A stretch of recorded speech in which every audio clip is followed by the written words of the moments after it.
ఒక్క క్లిక్తో జీవితాన్ని తలకిందులు చేసేస్తున్నారు సైబర్ కేటుగాళ్లు.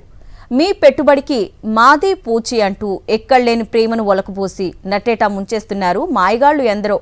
ఇటువంటి వారి ఆట కట్టించేందుకు పోలీసు శాఖ సరికొత్త వ్యూహాన్ని అమలు చేస్తోంది. మరి ఈ వ్యూహం సైబర్ నేరగాళ్లకు పద్మ వ్యూహంగా మారుతుందా?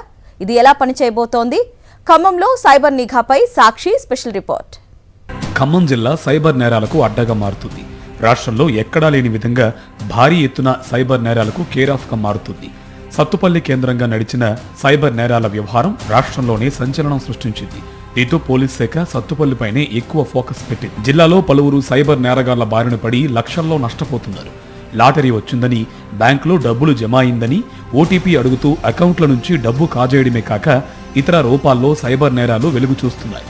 ఈ ఏడాది సత్తుపల్లి ప్రాంతానికి చెందిన ముఠ అంతర్జాతీయ స్థాయిలో సైబర్ నేరాలకు పాల్పడుతూ 547 కోట్ల రూపాయలు కొల్లగొట్టింది. ఈ ముఠ అంతర్జాతీయ సైబర్ క్రైమ్ నేరస్తులతో జత కలిసి విదేశాల్లో కాల్ సెంటర్లు నిర్వహించినట్టు ఇన్వెస్టిగేషన్లో తేలింది. మ్యాట్రిమోనీ, రివార్డు పాయింట్లు, గేమింగ్, బెట్టింగ్, షేర్ మార్కెట్లలో పెట్టుబడులు, క్రిప్టో కరెన్సీ ట్రేడింగ్ ఇలా వివిధ రూపాల్లో నిందితులు ప్రజలను మోసగించారు.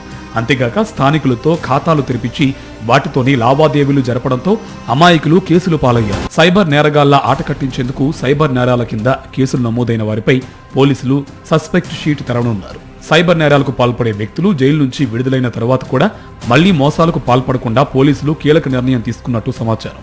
సస్పెక్ట్ షీట్ తెరిచి వారి నివాసాల వద్ద ప్రత్యక్ష తనిఖీలు నిర్వహించడమే కాకుండా బ్యాంకు ఖాతాలు, ఆర్థిక లావాదేవీలను నిరంతరం పర్యవేక్షిస్తారని తెలిసింది.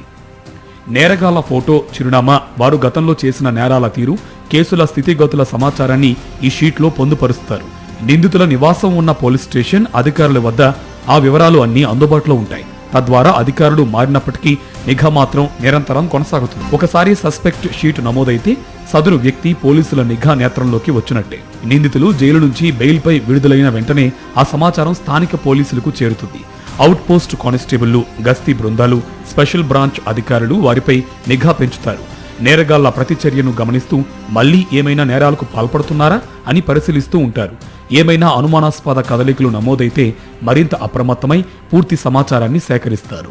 సైబర్ నేరగాళ్ల వివరాలను కేవలం పోలీస్ స్టేషన్లకే పరిమితం చేయకుండా ప్రజలకు కూడా అందుబాటులోకి తీసుకువస్తారు. నేరగాళ్ల వివరాలు తెలిసేలా పోలీస్ శాఖ ఇతర వెబ్సైట్లలో పొందుపరచాలని నిర్ణయించినట్టు తెలిసింది.